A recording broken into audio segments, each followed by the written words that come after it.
Hey guys, welcome back to another video. Today we will be talking about the results of the 2024 election and how it is significantly off from what my final prediction was in this election. So what you're looking at now is the current results in each state. This is not entirely complete. California only has 60% of votes in, Oregon only 80%, Washington only 70%, etc. But these are basically going to be the results. But the blue wall, I mean, most states just beside the West Coast, is absolutely complete. So this was a shocker. This was, to me at least, definitely a result that surprised me. As you all know, and I'm sorry, this was my prediction. It's embarrassing. I thought that Harris would take every single swing state, and that's what we're going to be talking about in this video. Why it was exactly so off. So this was my prediction. I thought that Harris would take every swing state. In the end, it's Donald Trump who takes every swing state. And just the results are really odd. You can see in Wisconsin, it was his worst margin out of the blue wall states by a lot too. When in 2016, Wisconsin had been his best state, and 2020, Wisconsin was his best state. So this was really surprising. Pennsylvania, I was extremely confident that maybe Harris wouldn't win the election, but she would definitely take Pennsylvania. It ended up being her worst blue wall state. She lost by 2%. North Carolina, she lost by 3.5%. Georgia, she lost by 2 points. In Arizona, right now, that only 70% in, so I won't even talk about it too much. But Trump is ahead by 5 right now. In Nevada, right now, Trump is ahead by 4. 3.7 with 94% in. So this is the key takeaway. And of course, I'm going to be talking about the results of this so much because this is what, we base so much of our elections around is past election results. This is the point. In my prediction, I was basing it very heavily off of I mean, there's a lot of takeaways, but I was basing this very heavily on the fact that Democrats really outperformed expectations in the 2022 midterms. But this, this is pretty obvious, and more people should have seen this, including me. But Donald Trump has an appeal to people who don't turn out in midterm elections, who aren't, even devout Republicans, like we saw among, Latino voters, for example, or Asian American voters who trended heavily towards Donald Trump in this election, but had traditionally voted Democrat. These are not devout Republicans, lifelong Republicans, and they are not, heavily involved in politics. They won't go out in midterm elections to vote Republican down ballot. So there were all these issues that were top of mind that I thought, I thought should have been top of mind. I'm sorry, not that they should have been, but that they would be top of mind for American voters. Abortion, women. I thought that women would be the deciding factor in this election. And it was not as much of an issue as it was in 2022. That's significant. I thought it would be, but I think that it was more so in 2022 an issue because this is something that voters cared about then and still do. It turned women out to the polls, but it was more apparent in 2022 because there were less voters, right? There were less voters who didn't care about abortion. They chose to stay home. So that really made it much more amplified, right? Pronounced this issue of abortion in 2022, and it really just didn't have the same effect. Harris made small gains among college-educated white women. It was marginal, 4 or 5%, when that was really the group that she needed to run up her numbers in. But what was really most detrimental was men. You know, the strategy of the Trump campaign to go on Joe Rogan, go on Aiden Ross, go on all these podcasts. He went on Theo Von a couple months ago. That was successful because it appears that men broke so heavily for Donald Trump and women were relatively close.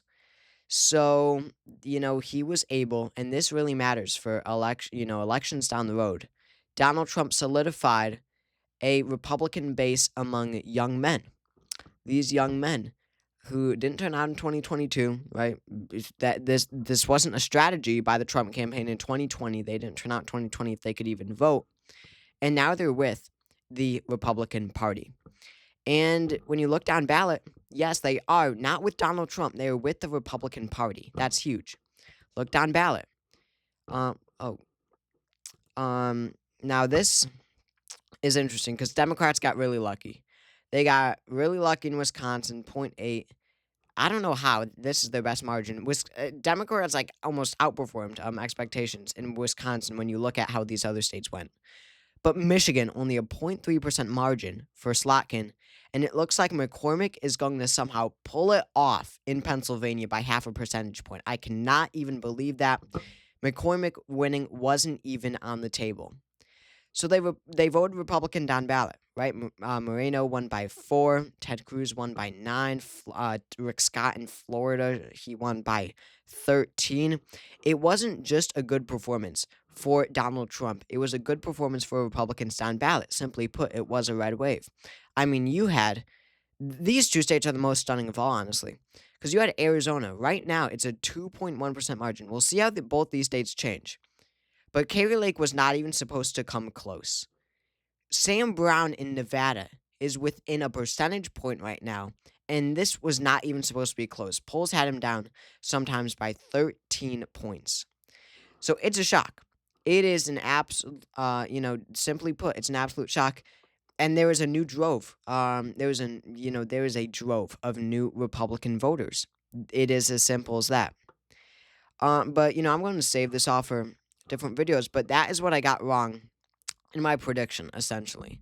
That is what was wrong. Again, 2022 was so prominent in my mind, and the same issues didn't apply. And honestly, the other thing is, of course, economy, a huge issue in every election.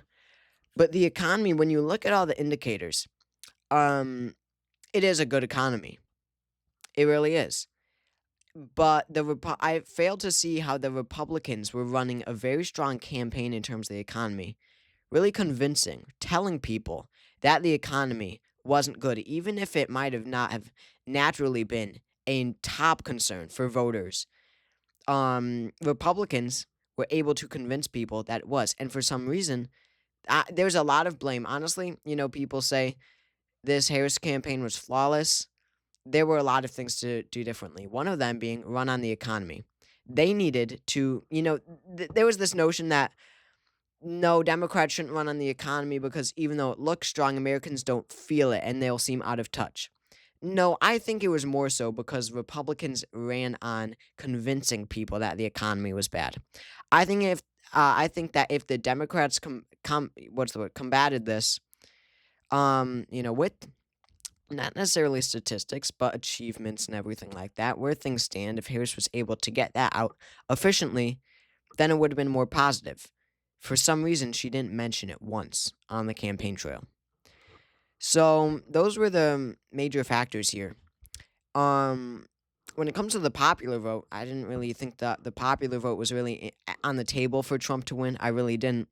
And everywhere, pollsters, forecasters, everyone failed to really know. We knew Trump was going to make gains in cities, but the actual game, I mean, how much he won in cities was absolutely insane. Whoops. New Jersey trended 10 points towards the left. 11 points, actually. Biden won it by 16. Biden won New York, I think, by 23. That becomes 12 points more Republican. Connecticut shifts 6. Rhode Island shifts, 12? I think Rhode Island voted for Biden by 25. Illinois shifted 9 or 8 or something like that. An absolute shock election result here. And going forward, we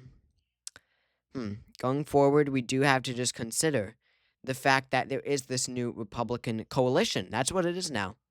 This is a coalition like we haven't seen since 2008. Ultimately, this election obviously was a disaster for Democrats, and it's really strong for Republicans down the road. At a time when a lot of people thought that that the Republican Party, not in the near future, obviously, but in decades and decades and decades, the Republican Party would continue to, move into irrelevance and fizzle out. That is not the case. In the foreseeable future, in decades and decades and decades, because this election is very strong, and the Republicans now have working people, working common people on their side. I don't think you could have said that in 2016. It's very strange. And I really think that the Democrats ran a very weak campaign looking back. In the midst of it, I did not really think so. I thought that it was relatively strong considering that Harris got into the race late.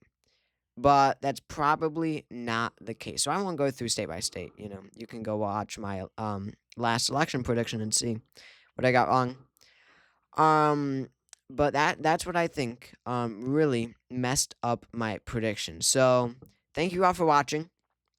Subscribe if you want to, or not, because it's totally reasonable. I lost like 600 subscribers, but it's fine. I'm sure most of them are just because the election is over. But again, thank you all so much for watching. Let's get ready for 2028, and I will see you all next time.